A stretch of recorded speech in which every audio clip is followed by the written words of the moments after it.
আসসালামু আলাইকুম। গতকালকে আমরা যেখানে আলোচনা শেষ করেছিলাম আজকে সেখান থেকে শুরু করব ইনশাআল্লাহ। গতকালকে তেমন কিছুই বলতে পারিনি বৃষ্টির কারণে এবং অন্যান্য জটিলতার কারণে। সো আজকে চেষ্টা করব বিদাত নিয়ে আবার কথা বলার জন্য এবং আমার এই আলোচনাটাকে 3টা ভাগে ভাগ করার চেষ্টা করব। প্রথম ভাগে হচ্ছে আমরা বিদাত কি আসলে এটা জানার চেষ্টা করব, বোঝার চেষ্টা করব।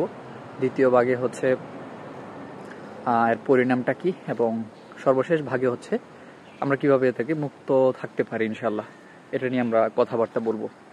বিদাত হচ্ছে আল্লাহর দেয়া যে বিধিনিষেধ আছে এবং হচ্ছে আমাদের রাসূল সাল্লাল্লাহু আলাইহি সাল্লাম যেভাবে ইবাদত বন্দেগী করে গিয়েছেন, আমাদের জন্য পথ দেখিয়ে গিয়েছেন কোনটা কিভাবে করতে হবে, এবং সেই মতো আমাদের সালফে সালেহিনরাও করেছেন।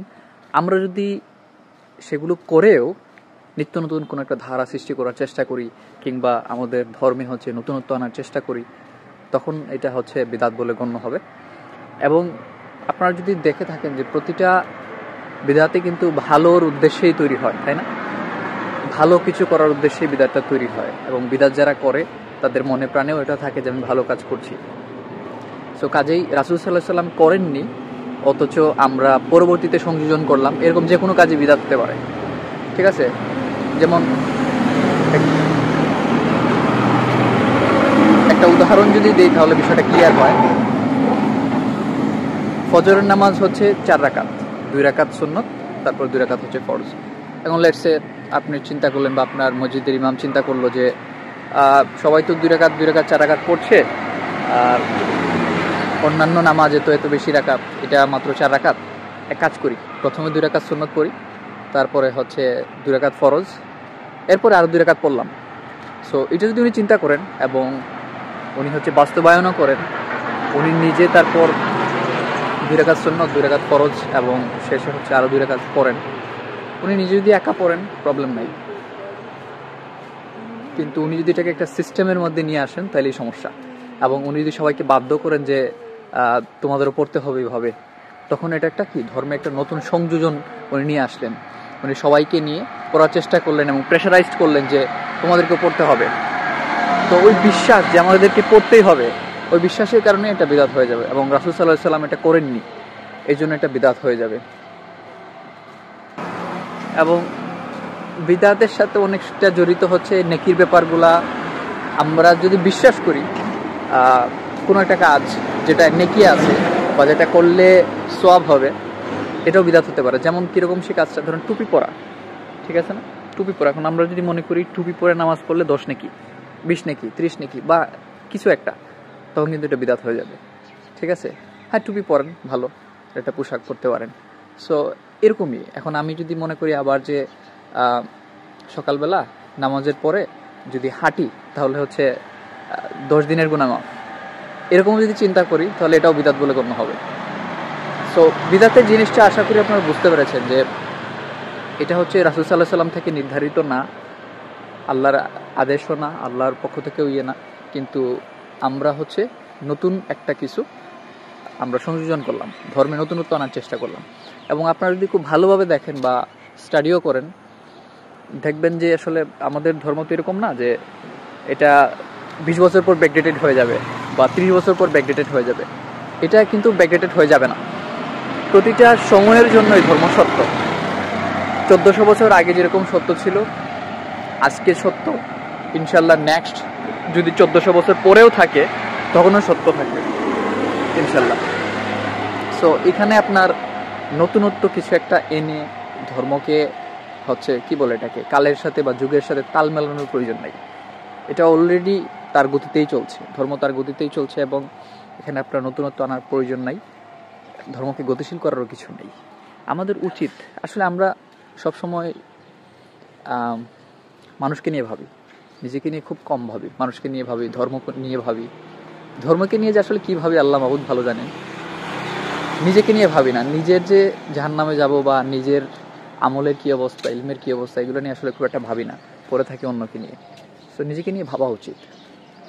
আর বিদাতের যে ব্যাপারটা আমার মনে হয় জিনিসটা ক্লিয়ার হয়েছে, মানে যে কোনো কিছু যেটা আগে ছিল না, রাসূল সাল্লাল্লাহু আলাইহি সাল্লাম করেননি, সালফে সালেহিনরা করেননি, কিন্তু পরবর্তীকালে আমরা একটা সংযোজন করেছি বা কেউ সংযোজন করেছে, ওটা বিদাত। যেমন হাত তুলে মোনাজাত করা, সম্মিলিতভাবে হাত তুলে মোনাজাত করা, এটা কিন্তু কেউই করেননি। রাসূল সাল্লাল্লাহু আলাইহি ওয়াসাল্লাম করেননি, আমাদের 4 খলিফার কেউই করেননি, কিন্তু এটা পরবর্তী সংযোজন। এখন কেউ যদি বিশ্বাস করে নামাজের পরে, ফরজ নামাজের পরে হাত তুলে মোনাজাত করতে হয়, তবে এটা বিদআত। ঠিক আছে, নর্মালি আপনি করতে পারেন, কোনো সমস্যা নেই, কিন্তু এই বিশ্বাস যদি চলে আসে আপনার ভিতরে যেটা করলে সওয়াব, তখন কিন্তু এটা বিদআত হয়ে যাবে।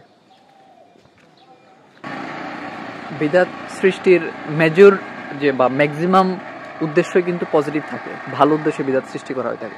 এবং বিদআত সৃষ্টি হওয়ার একটা কারণ হচ্ছে অজ্ঞতা থেকে বিদআত সৃষ্টি হয়। যেমন একটা এক্সাম্পল যদি আমি বলি, যে আমরা ছোটবেলা থেকে যে নামাজের নিয়ত পড়েছি, নয়তো নুসাল্লিল্লাহি তাআলা, সো এক এক নামাজের এক একটা নিয়ত আমরা পড়েছি, ফরজের একটা, সুন্নতের আরেকটা, নফলের আরেকটা, এভাবে আমরা নিয়ত পড়েছি। সো এগুলো কিন্তু রাসূল সাল্লাল্লাহু আলাইহি ওয়াসাল্লাম পড়েন নাই, রাসূল সাল্লাল্লাহু আলাইহি ওয়াসাল্লামের থেকে না, এবং আমাদের সালফে সালেহিনরাও এগুলো পড়েন নাই। এগুলো হচ্ছে পরবর্তী সংযোজন। কেন বানিয়েছিলেন? এটা তো কেউ একজন বানিয়েছেন, তাই না? সো আমরা তো আসলে আরব না, তাই না? আমরা আরব না, আমরা হচ্ছে আজমি। সো চিন্তা করলেন তখনকার সময়ের হয়তো আলেমরা যে আমরা যেহেতু আরব না, নামাজের নিয়ত যখন আমরা করব, কি করব, কি চিন্তা করতে কি করে ফেলবো, নিয়তটা হয়তো প্রপারলি করতে পারবো না। সেজন্য তিনি কি করেছেন, যে একটা আরবিতে একটা সুন্দর নিয়ত বানিয়ে দিয়ে গেছেন। এবং উনি তো উদ্দেশ্যটা ভালো ছিল, যে আমরা যেহেতু আরব না, চিন্তা করতে পারবো না ওইভাবে, নামাজের ভিতর সব কিছুই আমরা আরবিতে পড়বো, নিয়তটা আমরা মনে মনে করবো। এখন আমরা যদি সেটা প্রপারলি না করতে পারি, তো ওনার চিন্তাটা তো ঠিক ছিল, ওই চিন্তা থেকেই হয়তো উনি এই নিয়তগুলা উনি বানিয়েছেন আরবিতে, এবং এগুলো যুগ যুগ ধরে চলে আসছে। এখন হয়তো কমেছে, বাট আমরা যখন আরও ছোট ছিলাম তখনকার সময় এগুলা ছিল। এবং এইটা পড়তে পড়তে, ওই নিয়তটা পড়তে পড়তে আমাদের বিশ্বাস হয়ে গেছিল, আমিও তো এটা বিশ্বাস করতাম যে এটা হয়তো রাসূল সাল্লাল্লাহু আলাইহি ওয়াসাল্লামের থেকে এসে, নাউজুবিল্লাহ। সো উদ্দেশ্য ছিল ভালো, কিন্তু অ্যাকশনটা ভালো হয় নাই। কারণ হচ্ছে আমাদের বিশ্বাসগত দিকে ব্যাপক পরিবর্তন চলে আসছে। আমরা হয়তো এটা ভেবেছি এটা পড়তেই হবে, এটা না পড়লে নামাজ হবে না। আপনি চিন্তা করেন, আজকে থেকে 20 বছর আগেও যদি কোনো একজন ইমাম, কোনো একজন হুজুর যদি এই নিয়ত ছাড়া নামাজ পড়তো, এই নিয়ত ছাড়া নয়তো নুসাল্লিল্লাহি তাআলা, এটা ছাড়া যদি কেউ নামাজ পড়তো, তত মুসল্লিরা ধরে মারপিট করতো, তাই না? যে নিয়তই পারে না, কিসের হুজুর। সো এই জিনিসটাই আসলে, এরকম আরও অনেক কিছু আছে যে জিনিসগুলা ভালোর জন্য। আর দেখেন, জিনিসটা তো ভালোই। আমি যেটা প্রথম যে এক্সাম্পলটা দিলাম, ফজরের নামাজ, যে ফরজের পরে যদি আরও 2 রাকাত নামাজ পড়ি, আচ্ছা 2 রাকাত নামাজ পড়া কি খারাপ কিছু তো না, 2 রাকাত নামাজ পড়া তো ভালো জিনিস। কিন্তু আপনি যখন এটা একটা এক্সট্রা যেটা সংযোজন করলেন, এটাই সমস্যা। ঠিক আছে, পরবর্তীকালে যেটা সংযোজন করলেন, রাসূল সাল্লাল্লাহু আলাইহি ওয়াসাল্লাম যেটা বলেননি, যেটা করেননি, আপনি এটা সংযোজন নিজের খেয়াল খুশি মতো করলেন, এটাই প্রবলেম। ঠিক আছে, এটাই প্রবলেম। আর নিজের, আমার এটা ভালো লাগে বা আমার কাছে এটা মনে হয়, এই মনে হওয়ার কোনো ভ্যালু নাই। আপনার মনে হওয়া দিয়ে কিছু যায় আসে না। সো এটা করা যাবে না।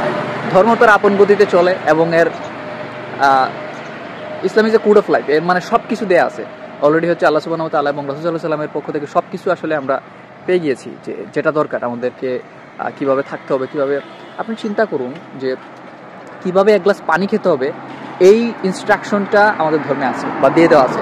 কীভাবে আপনি হচ্ছে এক গ্লাস পানি খাবেন, দাঁড়িয়ে পানি খাবেন না, বসে পানি খাবেন, এবং এক ঢোকে পানি খাবেন না, 3 বারে পানি খাবেন। সো সব ইনস্ট্রাকশন কিন্তু দেয়া আছে। সো নর্মাল এক গ্লাস পানি কীভাবে খাবেন, এটাও যদি আপনার দেওয়া থাকে, তো আপনি চিন্তা করেন আরও মেজর কত বড় বড় ব্যাপার আছে, সেসব ব্যাপারেও পর্যাপ্ত ধারণা দেওয়া আছে। সো এগুলো বুঝতে হবে। আমার মনে হয় যে বিদআত সম্পর্কে মোটামুটি ধারণা হলেও আজকে দিতে পেরেছি। ইদানিং রাস্তায় গাড়ি ঘোড়া বেড়ে গিয়েছে, সকালে প্রচুর নয়েজ হয়। সো আজকে সবগুলো বিষয় নিয়ে আলোচনা না করে আমার মনে হয় যে শুধু বিদআত কি, বিদআতটা চেনার পর্বটা আজকে আমরা শেষ করলাম। কালকে ইনশাআল্লাহ আমরা কথা বলবো বিদআতের পরিণাম নিয়ে। পরের দিন ধারাবাহিকভাবে আমরা আলোচনা করব এ থেকে মুক্তির উপায়। সো আশা করি আজকের পর্বটা কিছুটা হলেও আপনাদের উপকারে আসবে, এবং কিছুটা হলেও জানতে পেরেছেন আসলে বিদআত কি, বা আপনারাও জানাতে পারেন আপনাদের কোনো মতামত থাকলে বিদআতের ব্যাপারে। সো সবাই ভালো থাকবেন, সুস্থ থাকবেন। আসসালামু আলাইকুম ওয়া রাহমাতুল্লাহ।